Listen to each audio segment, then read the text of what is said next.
You never want a serious crisis to go to waste. And what I mean by that, it's an opportunity to do things that you think you could not do before. Hey folks, and welcome to another video from aplaintruth.info. Today it's the end of October. I think it's October 27th, a Sunday.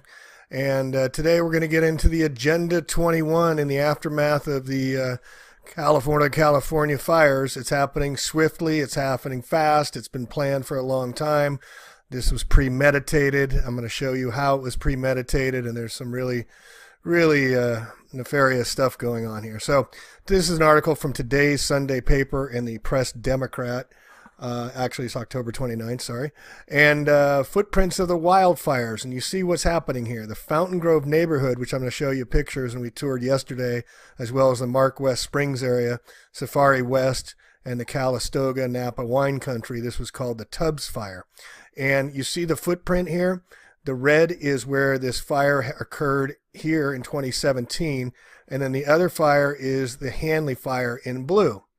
And guess, can you figure out what they're going to do, folks? Well, here, first look at these pictures. Let me open this up.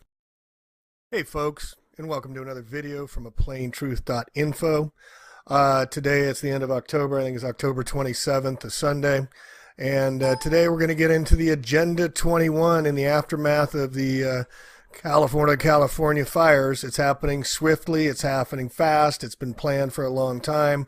This was premeditated. I'm going to show you how it was premeditated, and there's some really nefarious stuff going on here. So this is an article from today's Sunday paper in the Press Democrat. Actually, it's October 29th, sorry. And footprints of the wildfires. And you see what's happening here. The Fountain Grove neighborhood, which I'm going to show you pictures, and we toured yesterday, as well as the Mark West Springs area, Safari West, and the Calistoga Napa wine country. This was called the Tubbs Fire. And you see the footprint here. The red is where this fire occurred here in 2017.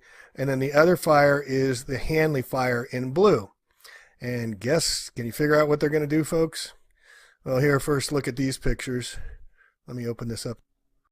Some of the pictures of the devastation, and you'll notice that there's areas that were absolutely torched down to the ground. Nothing left. This fire only happened within a couple hours, folks. You see a home perfectly fine here, and everything else is destroyed. And you look at just the decimation that went on in these areas around golf courses, again, around major roads. Check out this. Look at this car, folks. What does it take to melt all the plastic, all the glass, and melt it down? No tires, down to the steel rims. What kind of heat does that take? I mean, the devastation here is absolutely mind-blowing when you drive around all the areas and see that several areas had complete devastation, while other areas had selected devastation. But the trees, we'll get into that in a minute, but the trees were fine in a lot of areas. Now you can see here, look at this home here. This home is perfectly fine, but it destroyed it all the way around here. How did it miss that home? Wonder who lives there, a couple people were asking about. Maybe we could look into this. But look at the total devastation, and there's another house perfectly standing where everything's burned around it, and the fire came right up to it. And look at this main street here, the devastation. It had to jump all the way across 4 lanes of road, the fire did. But the devastation, you just got to see it to believe it. I mean, it's just unbelievable. Look at this house standing. Everything else is destroyed, but one house is left standing, 2 houses. I mean, this is just unbelievable. It's still, to this day, going around and looking at everywhere. Look at this house standing here. Look at the rest of the houses all around them are fine. Somebody should do a check on the Zillow and find out who lives in these houses and see if there's any connection to laser companies or officials or anything like that. But what I want to get into right now is what the Press Democrat has put in their paper. And again, here's the Tubbs Fire and the Hanley Fire from 1964. And what they're doing is they're making a fire hazard severity zone.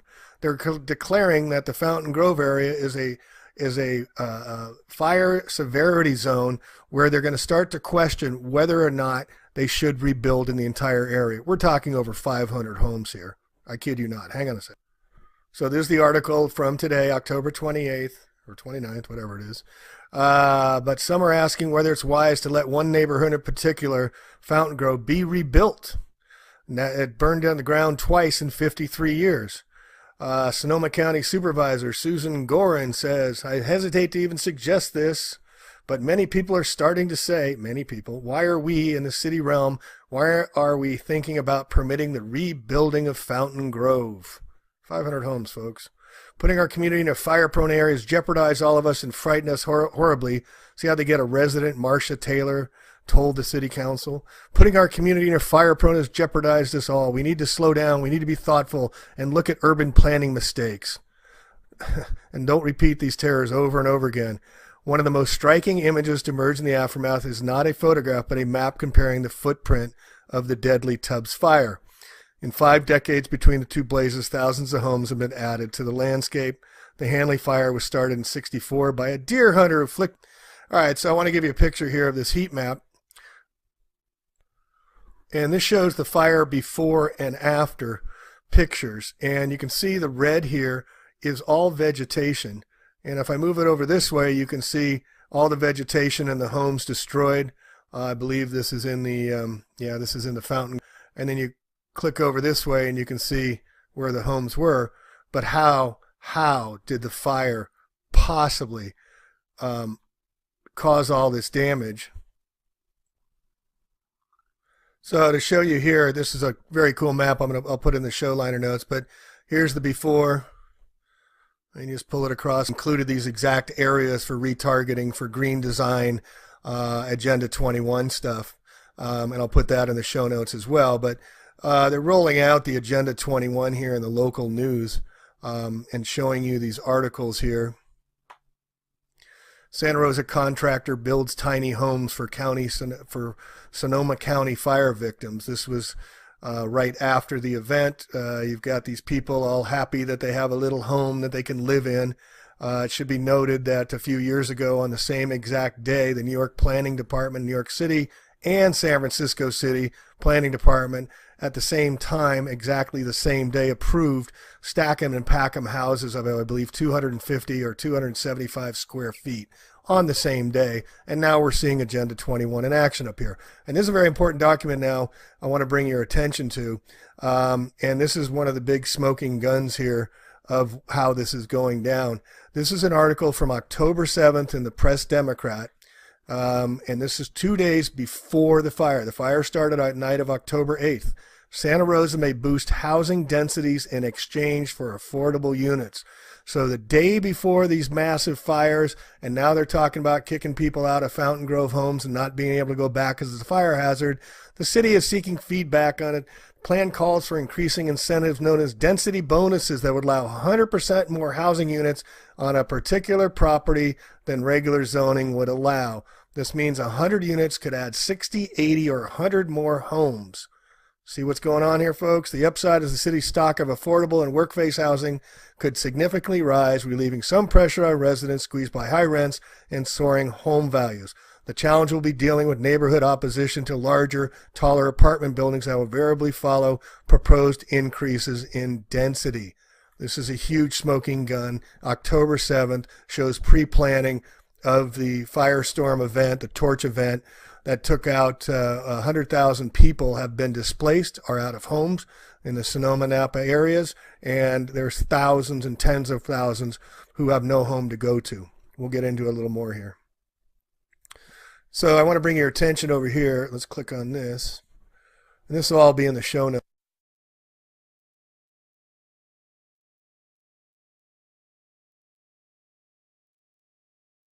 So I want to go over quickly what is Agenda 21, Global Governance 2030, 2045, Silent Weapons for Quiet Wars. All of this has been reported and been forecast now for decades. This report from Iron Mountain, this was done, I think, in the 70s, talked about how they were going to reorganize Global Governance 2025, about how they're going to reorganize these two documents. I'll put in the show notes: Silent Weapons for Quiet Wars, Soft Power, report from Iron Mountain, should be critical reads by everyone. And then with Pacific Partnership, Codex Alimentarius, ban vitamins, nutritional supplements, local grown organic foods, promoting vaccines. This is a very important quote here. There's a traditional ruling class, a super class that agrees on establishing a world government. I submit they already have a world government. Your debt follows you everywhere except for Korea, North Korea, Iraq, Iran, and Syria, formerly Afghanistan, formerly Iraq, and now they're taking over Libya. So centralized power wants central banking.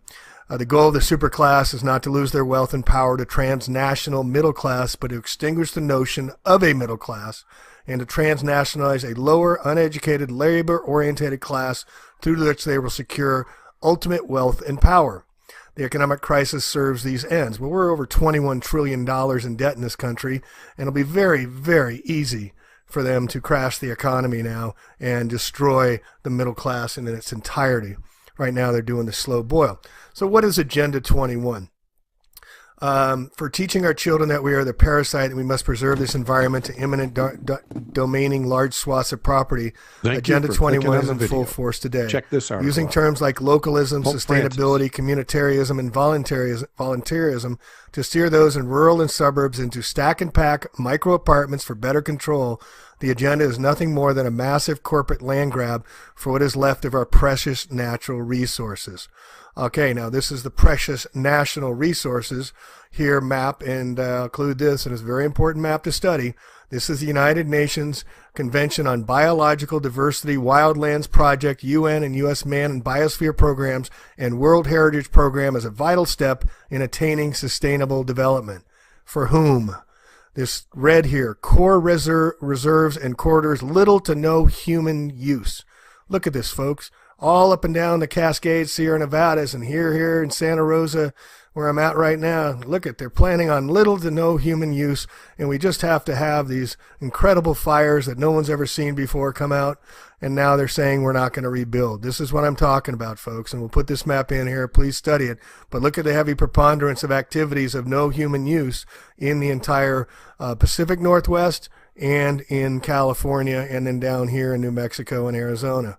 This is not part of their plans. Sustainable development addresses land use through 2 action plans. The first of which is the Wildlands Project, is a plan to eliminate human presence on over 50% of the American landscape and to heavily control human activity on most of the rest of the American lands, I kid you not. Areas that have become biosphere reserves and heritage sites are systematically being closed, even to recreational use. The most significant tools of Wildland Project are the rapidly expanding impositions of habitat protection in the endangered species and various conservation easements as well. So if we click over here, we can see the Agenda 21. This is their stated plan, folks. It's in their documentation. The biodiversity is seeking to end national sovereignty. State planning and management of all land resources, finances, ecosystems, deserts, forests, mountains, oceans, and fresh waters, biotechnology, and ensuring equity. The state to define the role of businesses and financial resources. Abolition of private property. Restructuring the family unit. Children raised by the state. This is why they're having the preschool increases in getting kids from 0 to 3 into schools. People told what their jobs will be. This is why in the Common Core they're taking all the kids' school documentation so they can organize the kids into the jobs they're going to design for them. Major restrictions on movement. Also the minimum wage to $15 after they haven't raised it in like 15 years. That's another part of it. Everybody's going to be making $15 an hour, so all they can afford is stack them and pack them. Creation of human settlement zones. Mass resettlement as people are forced to vacate land where they currently live, dumbing down education, and the mass global depopulation in pursuit of all above. The Local Governments for Sustainability, or ICLEI, and other organizations are integrating a plan into every village, town, city, and region, and it's already becoming widespread across the world.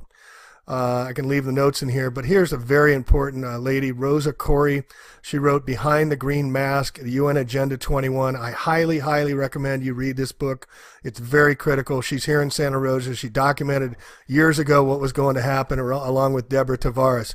And also we've had updates. I've gotten some comments that Deborah Tavares is alive and well, so that's really good news. And the others that haven't gotten into the Georgia Guidestones, the very last thing, number 10 on the commandments of the Georgia Guidestones is don't be a cancer on this earth. Leave room for nature. Leave room for nature. All right, so let's get into a little bit of how they're adapting the Agenda 21 right here in Santa Rosa after these firestorms that started October 29th. They're moving very, very quickly.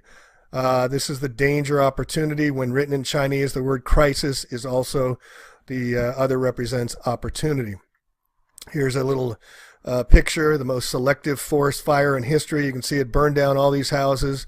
Didn't burn that house, didn't burn the tree. These are eucalyptus people. Eucalyptus trees go, you can breathe on them and eucalyptus will catch fire. I mean, this is ridiculous, folks. It was targeted, it was selected, directed energy weapons. And we're having, over in the West, extreme fire behavior ruled this summer again, burning more than 8 million acres. 8 million. The cost of fighting wildfires blows right through the wildfire budget, and then money that could have been spent on fire prevention is consumed by wildfire costs. San Luis Obispo, just the other day, had a 114-degree temperature in the end of October on the California coast where the marine layer is supposed to cool things off. It was 100 degrees in San Diego the other day, and it was 80 degrees over the hills east in the desert. And they're blaming it on the Santa Ana winds, and they're creating this new term up here called the Diablo winds. I mean, it's just Orwellian theater, folks. This is Shakespearean tragedy live. St. Louis Obispo, 104 degrees, 108 degrees, 100 degrees. This is on the coast in central California. And it goes on. And so we're seeing that only 42 victims of the Northern Cal wildfires. This is absurd. Thousands and thousands of people were burned past their bones in over 2,500 degree temperatures in their homes. And this is one reason you'll see why EPA, they're not stating it, by why the EPA is going into the places first, because they don't want people going back to their homes and finding bones of loved ones. The full recovery from these are all recent articles the past few days. Full recovery from California wildfire may take years. Number of buildings lost in the wine country wildfires said to be rises to 8,700. This is kind of an interesting one. Carl's Jr. in Santa Rosa catches fire while making burgers for first responders. In the midst of preparing 165 superstar cheese double burgers for first responders, a kitchen fire damaged the fast food restaurant. We made it through the big one, only to be taken out by this. Oh gosh, can't make this stuff up. All right, and there's another thing that we need to get into. The homeless. They're being left out of this whole thing. The homeless and the immigrants. FEMA would not allow immigrants that didn't have papers into the evacuation centers. They did this the same in Hurricane Harvey in Houston, which I documented. This is part of their business plan. Red Cross, they're evildoers, folks. They were kicking people out, as I documented, out into the streets during the rain after people that could move back in their homes. So some of the homeless moved into the shelters, but also they were the evacuees and they threw them out. Red Cross was just appointing people for police to escort out into the rain. Now this is going to put thousands and thousands of people more onto the streets. Here they're saying that over 100,000 people had to evacuate their homes. In our area, 100,000 people don't have homes to go back to. There's nothing left. All right, so here's another problem we got going on. After the Napa fires, toxic ash threatens soil streams in the San Francisco Bay. So now that we have all the coal tar ash, the toxic ash from the fires on the hills, they're going to run down into our reservoirs and contaminate our water supplies. This is going to be more things we're going to have to deal with. Meanwhile, City Council will be considering similar emergencies. Council members will discuss creating special zoning districts that would include areas damaged by the fire. Property owners inside would be exempt from certain regulations.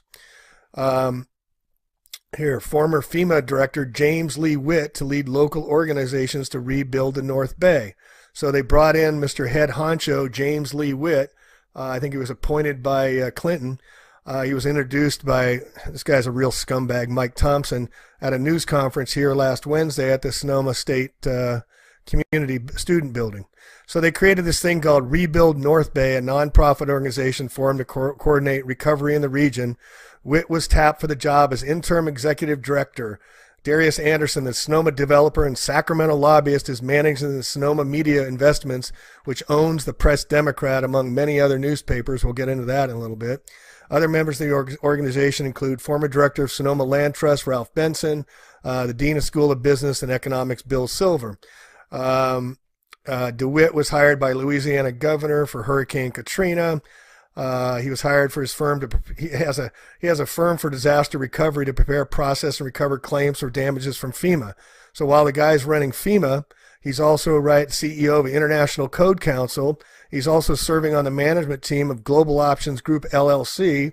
Also has the company James Witt Associates LLC for disaster preparedness to local, state, and state governments. So here he's wearing a FEMA hat, yet he's also got the business to help with disaster recoveries. The firm merged with O'Brien's Response Management to become Witt O'Brien's as executive board chair in 2015. It was acquired by Secor. Secor is a disaster management company. So here's a picture of Santa Rosa High School. This was the other day when people came to see their fate. All these people lost their homes, and they're waiting to see what their government officials were going to do with them, and they became very angry because what they heard.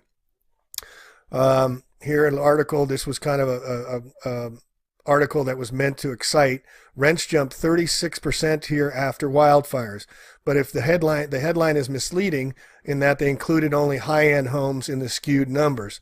But it jumps out that rents were jumping 36% because of the tight local market, expected to get even tighter after the fires. So here comes the EPA crew start the fire cleanup. So the Environmental Protection Agency has joined us, and they're going to be marked for EPA collection team scheduled to start removing hazardous materials. They're Reno-based on a scene coordinator assigned to Sonoma County. Mostly we're making it safe for cleanup crews to follow behind these guys. So their EPA's coming in, and the guys coming in behind it is U.S. Army Corps of Engineers. What's missing? The people. The people going back to their homes. They've been told it's toxic and they can't go even look for items in their homes. Senator Mike McGuire called it the largest cleanup in Golden State history. The debris removal could be hampered by a slow response to the controversial requirement that homeowners submit a right of entry form allowing Army Corps crews to work on their property. He acknowledged that touching the surface of the loss, which includes about 2,900 homes in Santa Rosa, including Coffee Park and Fountain Grove. The controversy over the forms and debris removal process centers around the blanket decision to remove foundations based on the assumption they were weakened by fire and concern over the possible cost of the program widely publicized as free to homeowners. Critics say the cleanup will be overly expensive because it would include foundations and assert that homeowners may lose some insurance proceeds because the form requires homeowners to assign to the county all insurance payments earmarked for debris removal. See how this is working? Then they graze it, they level it, and then they say you can't move back in your homes because now this is a severe fire area and we're not going to approve any home rebuilding. The toxic sweep was the first step of a massive post-fire cleanup. The EPA and state officials will survey all the homes, schools, and buildings turned to ash before any debris is removed. Well, what they're doing is they're checking for bones, folks. They're checking for bodies. That's why they're in there and not allowing people in. The job is staggering with over 8,000 buildings. The Santa Rosa City Council and Sonoma County Board of Supervisors approved the plans. Rebuild, rebuild, that's the only word you hear around here, said Maggie London, who lost her home. There's a sense of community. We're all going to rebuild. We aren't going anywhere. I want to rebuild. So this is how they do it, folks. They put these little letters to the editor. They use fake people or real people to say these things. But this was in the comment section of the Press Democrat, Santa Rosa here. It was shocking to see my old neighborhood decimated by the firestorms. Coffee Park was also victim to the 70s dead worm urban design, so they got a cause d'etat for this happening previously. The dead-end cul-de-sac mazes designed for cars, not people, where a half-mile walk requires 2 miles of detours and takes 15 minutes to drive 3 miles for milk. Coffee Park has a unique opportunity to rebuild into mixed-use, viable neighborhood. Let's face it, millennials don't want to end up in suburbia and boomers want out. Let's face it, people desire to walk or pedal to their jobs. People desire to walk or pedal to their jobs, schools, shops, common service, and restaurants without burning gas or risking dangerous speedways such as Hopper Lane. Innovative people-based designs enjoy higher demand, real estate value, and resident enjoyment. Rebuilding can blend the best of what people want while doing what Americans love to do. Innovate, design, build, create value, make money, and work together on shared solutions. The city of Santa Rosa can help residents rise from the ashes and rebuild a truly walkable neighborhood. Agenda 21. Streets are walkable, people gather in pleasant common places. Let's get to work rebuilding Coffey Park and lead in rebuilding America. That's the way they're rolling here, folks. Plan Bay Area 20. And here's another very important document. This is from the Santa Rosa Planning Commission from June 2017, showing their redesign for green building, pending developments in northeast Santa Rosa. Green communities, no fireplaces. We already showed you the plans for stack 'em and pack 'em and doubling of density size lots. But all this redevelopment, most of it, or much of it, is located in the exact same footprints that the fires occurred.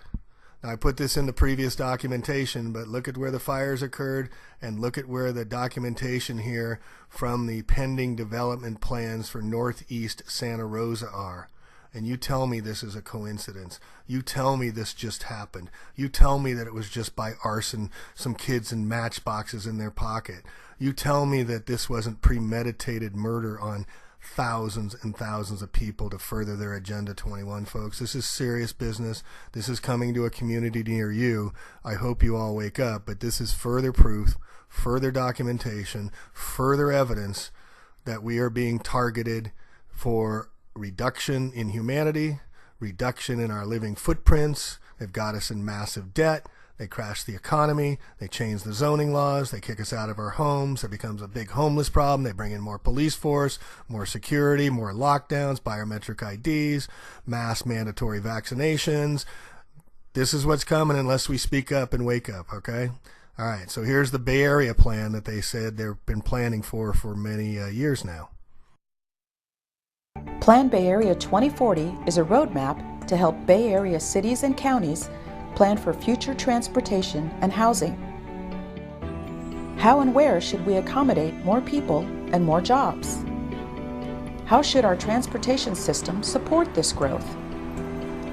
What policies do we need to achieve goals for a strong economy, healthy environment, and more social equity? Our challenge is to plan for expected growth while preserving the unique character of our communities. The Metropolitan Transportation Commission, or MTC, and the Association of Bay Area Governments, or ABAG, update the region's long-range plan every 4 years to incorporate new visions, strategies, funding, and public comment. The Connected Neighborhoods scenario emphasizes expected growth in people and jobs in areas near major transit corridors, prioritized by cities as being the best places for new development. Expansion of roadways would be limited, with more focus on modernizing and expanding our transit system. Investments in bicycle and pedestrian infrastructure would help create more walkable and bikeable downtowns. The big city scenario concentrates expected growth in the Bay Area's 3 largest cities, San Jose, San Francisco, and Oakland. Neighboring towns already well connected. Based on your input, a preferred scenario will be constructed from the 3 alternatives. This will form the foundation for Plan Bay Area 2040 to be adopted in the summer of 2017. So tell us, when you think ahead to 25 years from now, which scenario will help us create a Bay Area? So as you can see, they've been planning this walking towns localized stack and pack Agenda 21 community for quite some time. This is from the Greenbelt Alliance, ready to play a role in planning recovery and resilient future. For decades, people wanted single-family homes or willing to drive the American dream, the white picket fence. That's put many in California's in the fire zone. So clearly a lot of people are in dangerous areas. John Kelly is a research ecologist with the U.S. Geological Survey. About a third of Californians live in the wildland urban interface, or WUI. It says he's in downtown San Jose, where a fleet of cement trucks is pouring foundations for a huge project. It's going to have hundreds of units of housing, retail space, and it's walking distance to the public transit. See how they're setting the table on this, folks? And also I want to bring your note to this unfortunate death that occurred just the other day Santa Rosa Planning Commissioner Sean Faber dies at 50 years old. Faber and Farewell, co-founders of Hybrid Core Homes. Firm's announcement of Faber's passing described him as the spark of innovation that drove us beyond the forefront of the housing industry. It sought to marry the affordability and efficiency of manufactured homes with the desirability of stick-built construction, selling modular, factory-built housing cores that include kitchens, bathrooms. Faber was a creative guy and amazingly talented. He's also dedicated to community friends and served on both the Planning Commission and Design Review Board. Now, this was sent to me by Kathleen E., very important document here. Before I get into it, let me give you a little more background on Mr. Faber. Served on the city's Design Review Board for 6 years, served for 4 years as Planning Commissioner during which he ran for council. He was reappointed to fill the vacancy, and he helped resign to seek election to city council. He had a lot of experience in the buildings. He was a very creative guy. He was amazingly talented. So this was sent documentation to me. The Climate Action Plan for the City of Santa Rosa, adopted in June 5th, 2012. Now you see up here I put in the term walking, because they're going to be planning on making everybody walk. Let's see how many times they talk about walking and biking in the Santa Rosa area action items. Biking, carpooling, promote walking. I mean, it goes on and on. Improve non-vehicle network to promote walking and biking. You see it all over this, all over. And now we got the stack and pack them. Safe routes to school encourage walking and biking. They want to get us out of the cars. We're having driverless cars coming up. Battery cars. That's why they got rid of the refineries in Hurricane Harvey, one of the reasons. But we'll include this in the document. And then she sent me this other document here that was a censure, it looks like, a warning to Mr. Faber.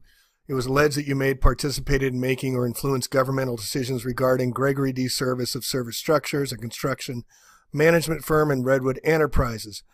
Specifically alleges that in 4 instances you voted on City of Santa Rosa Design Review Board matters from 2003 to 2005. The complaint alleges that you failed to disclose income from customers listed on your website on your statements of economic interest. I have no idea if there's a smoking gun here, and maybe some of you sleuths can go check into it. But he passed away just days after the fire started. Another just weird coincidence in these many weird coincidences. So I want to bring it over here to one more thing. This is the Sonoma Design Group that is forming the Rebuild North Bay. And look at this guy. This guy owns the Press Democrat. He owns the newspapers. They're part of the Sonoma Design Group we're going to get into in the next video. Smoking a cigar with his really fancy shirt and his priceless artwork. Darius Anderson of Kenwood Investments. Given the devastation, the Sonoma Media Investments Group is going to go ahead and help rebuild North Bay with their main goals, and list all these guys, which we'll get into in the next video, Doc. And they formed the Redwood North Bay Relief Fund that's taken in over $11 million of donated money. So we have some other repurposing we're going to try and get that for. Anyway, that's all I got for today. Agenda 21 is here. We'll keep chronicling how they're rolling it out in Santa Rosa. And also I'm going to start providing some solutions and some ideas of how we can mitigate the Agenda 21, the International Community Alliance, which has moved into here, the Sonoma Media Group, the Sonoma Design Group, the laser companies that are all over here as well. But please educate yourself about Agenda 21, because I guarantee you they're in your neighborhood too, and come into a neighborhood near you and study that biodiversity map. And let's raise hell, folks. Let's start our own fire, backfire. We're not going to allow them to do this. We're going to come up with our own ideas. We're going to inform all those who've lost their homes what their agenda is in the communities here, and we're going to be active. We're going to take action. This is the time, folks. If you don't do it now, I don't know what's going to wake you up. I don't know what's going to wake you up. So please, be the change you wish to see. Speak out. Do your homework. Get the book by Rosa Corey, Behind the Green Mask, Agenda 21. Bone up of what's going on. They're using weather war terrorism. We've had hurricanes. We had fires that no fireman has ever just seen before. It's 2.5 weeks later. They still haven't come up with any reason why these fires occurred. They may never. They may not just even care to come up with a reason. All they're interested in is get stack and pack them, get everybody out of the burbs and the rurals and into the cities for greater management so they can have the areas to themselves. Speak out. This is a plain truth. We'll catch you on the next video. And thanks for all your support, guys. It really means a lot. The comments, you guys are helping further the cause. Your comments are helping. A lot of you are contributing additional information that's helping make these videos more effective and more important. So keep it going, and we're gonna change what has to be changed, folks. We're not gonna let them do it. It's up to us. Tag, you're it. All right, Plain Truth out. We'll catch you next video, Doc. Thanks for listening.